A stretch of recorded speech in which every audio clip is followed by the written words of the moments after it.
Hey guys, what's up? My name's Tom from the Mynameisglasgow YouTube channel, where we do a bit of everything. We play a lot of Elder Scrolls games, we talk a lot about Elder Scrolls, and you'll see there's some guitar covers and stuff as well.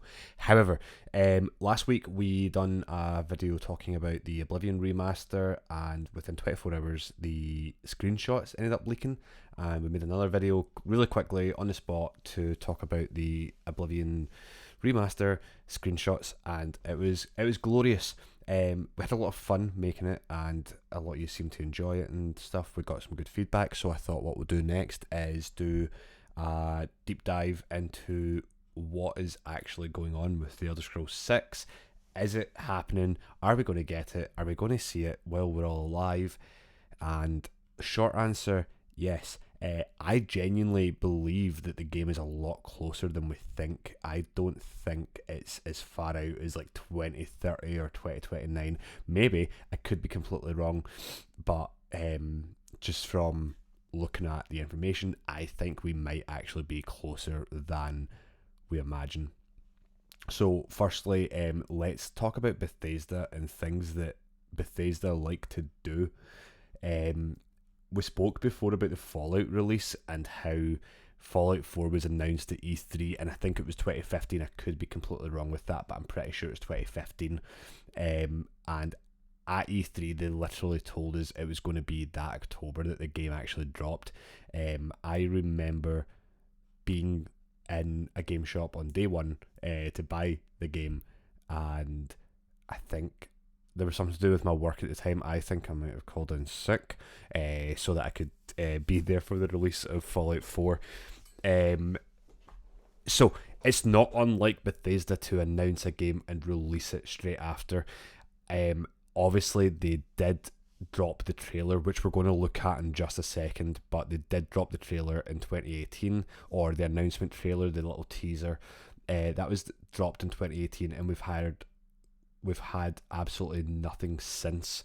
Let me explain that for a second, because I don't think Bethesda was in the wrong on dropping that trailer. If you think about it, if you're part of the forums or anything, or part of the Bethesda community, everybody was asking for it. Todd Howard even said himself at E3 that they were working on something, and I think his exact wording was, "It's the one you keep asking about." But we're also building toward the game after that. And it's the one you keep asking about. But he did mention it was the one that everyone was asking about, and yes, on the forums and stuff, everyone was always asking about Elder Scrolls 6. So, yes, they released the trailer early, they were pandering to the fans. Was it the wrong thing to do? Maybe, possibly. Because it seemed like it was way further out than maybe they'd anticipated or maybe they'd hoped. But it's good that we know it is being worked on. But at the end of the day, people were complaining about not hearing about the Elder Scrolls 6 and not knowing what was happening with it. Was it going to be a game? Was it not? So they told us it was going to be a game, and now we all complain that it's taken too long. So let's dive into it. Let's see if we can maybe come up with an idea of when the game's going to come out, where the game's going to be set, and maybe some other things based on leaks. So I have all my notes in front of me. We've got tons of leaks here, tons of leaks, tons of information, and other really cool things to delve into. There's like 10 main points in the Elder Scrolls 6 on information that we already know. The first is the setting of the game. I am a part of many Facebook groups. You might see me around commenting on things and uploading things to Facebook groups where we talk about the setting of the Elder Scrolls 6 quite a lot. And I think the setting's already been announced, personally, in my opinion. We got the teaser trailer 2018, which was just a landscape shot, not much to decipher. Todd Howard did say at E3 that eagle-eyed viewers and stuff would probably be able to decipher exactly where this landscape is, and do you know something? It's been right in front of us since the start. Let's jump over to the trailer. Now I'm down here. Let's jump over to the trailer. We're going to have a look at it. I'm going to pause this and we'll explain some things.